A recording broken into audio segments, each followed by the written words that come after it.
اسباب اگر دیکھیں کہ یہ زنا کے اسباب کیا ہے، میں نے شروع میں عرض کیا کہ بدکاری اور زنا کو صرف شریعت مطہرہ نے ناپسندیدہ نہیں کہا، ان کو بین نہیں کیا، ان کے اوپر پابندی نہیں لگائی، بلکہ وجوہات کے اوپر بھی پابندی لگائی ہے۔ سب سے بڑی جو وجہ ہے زنا تک اور بدکاری تک پہنچنے کی، وہ ہے نظر بد، بری نظر اور بے پردگی۔ بے پردگی سماج کے اندر، کسی بھی سوسائٹی کے اندر بد نظری کا عام ہو جانا اور بے پردگی کا عام ہو جانا خود بخود نتیجتاً اور ریزلٹ کے طور پر ہم اس بدکاری تک پہنچ جائیں گے۔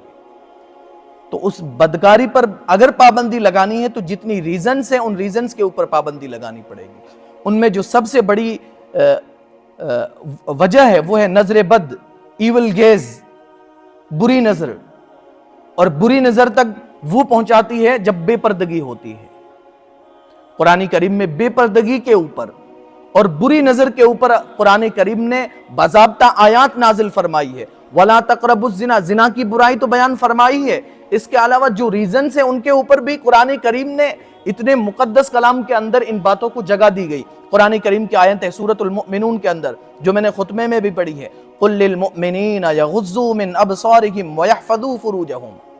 قُل لِّلْمُؤْمِنِينَ، اے نبی جی آپ ایمان والوں سے کہہ دیجئے، یغضوا من ابصارہم، اپنی نظروں کو جھکا کے رکھو، یغضوا من ابصارہم، اپنی نظروں کو جھکا کے رکھو، وَيَحْفَظُوا فُرُوجَهُمْ، اور اپنی شرمگاہوں کی حفاظت کرو، پروٹیکٹ دو ان کو گارڈ دو، ان کی حفاظت کرو۔ فروج کہتے ہیں پرائیویٹ پارٹس کو۔